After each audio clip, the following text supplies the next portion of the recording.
Verhoeven was on his way to becoming the heavyweight champion of the world.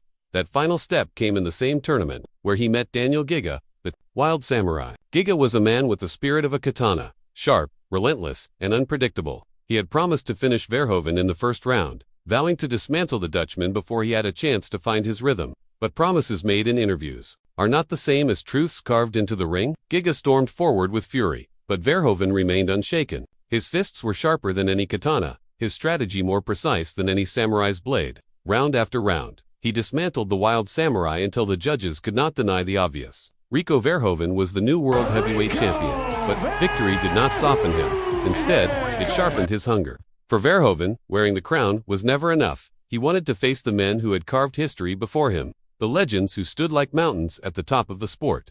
One of those mountains was Peter Ertz, a man who had ruled the food chain of kickboxing for 2 decades. In 2013, the 24-year-old Verhoeven squared off against the 43-year-old Titan in Japan, a land where the sport had long been revered.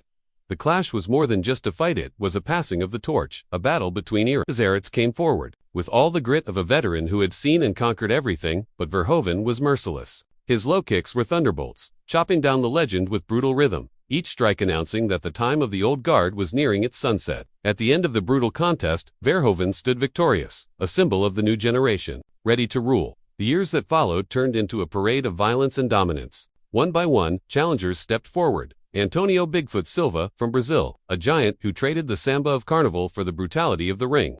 Daniel Giga, again, who tried once more to topple the Dutch Titan. And a host of men, who believed, if only briefly, that they could crack the code of the king.